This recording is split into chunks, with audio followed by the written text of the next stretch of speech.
the physical world and the spiritual world. While in most places the two remain far apart, there are rare locations where they come close, touch, and in some cases even overlap. In the game Whispering Willows, we learn the story of Wortham Willows, his descent into madness, and how the echoes of his actions reverberated even centuries after his death. Already an established businessman in New England, Wortham Willows struck out west to make a new fortune for himself, leaving his son Marcus behind to complete his education and taking his wife Martha along with him. However, Martha did not survive the trip west. She contracted dysentery and succumbed before they arrived at their destination. Willows was devastated, but resolved to complete his journey and make his new fortune. When they finally made it out west, Willows found a suitable location to begin building the town he had envisioned.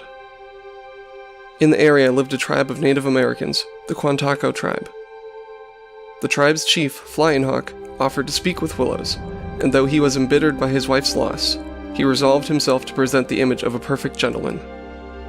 Flying Hawk warned Willows that the land was a place where the physical and spiritual worlds grew close. It may not be suitable for development, but Flying Hawk offered Willows a chance to see his wife one last time. Willows agreed to take part in the ritual, but in the midst of deep meditation, something inside Willows broke. He killed Flying Hawk, and ordered his men to kill the other members of the Quantaco tribe. They killed as many as they could and dumped their bodies in mass graves. From there, Willows continued his plan of building a new fortune.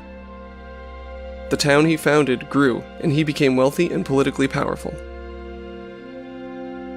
But the possibility of seeing his wife again ate away at him, and the words of Flying Hawk gnawed at him still.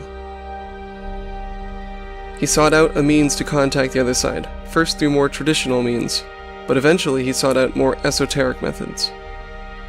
Finally, he found a ritual that would grant him the time he needed to find his answers. He severed all of his earthly ties, murdering every acquaintance and employee he had. His spirit was splintered, shattering numerous demons off of his twisted psyche. He became an earthbound spirit, dwelling in his mansion, which he had created an estate to maintain, and waiting for victims to enter, where he would drain them for energy as he searched the ether for his wife. Many years later, John Elkhorn, a descendant of the nearly eradicated Quantaco tribe, found himself looking for a new job. In order to provide for his family, he took a job as the groundskeeper for the Willows Mansion, despite the rumors. Although he had not previously taken much interest in his heritage, after working at the mansion for a while, he felt more and more the tug of the mysteries from the other side. The lessons his grandfather had taught him returned to the forefront of his mind, and he delved into the depths of the mansion, seeking what had stirred his curiosity. But he had truly fallen into Willow's trap. A voracious creature now, Willow's spirit favored feeding on individuals with strong spiritual power, like John Elkhorn. Soon enough, Willows had managed to trap John in the mansion while he fed upon him. When her father had failed to return from the mansion, his daughter Elena went to rescue him. Along the way, she is instructed by the spirit of Flying Hawk, who teaches her how to use her powers. As she searches the mansion grounds, she learns of the atrocities committed by Willows, but each one gives a clue about how to cure Willow's madness. Even after Willows drained her amulet and removed her powers, Elena was determined to put an end to his madness and save her father. In the final confrontation, Elena shows Willows the errors of his ways and teaches him to let go of the stain that had corrupted his heart. When faced with the truth, Willows accepts that he was mistaken and releases his grip on John Elkhorn and the physical world.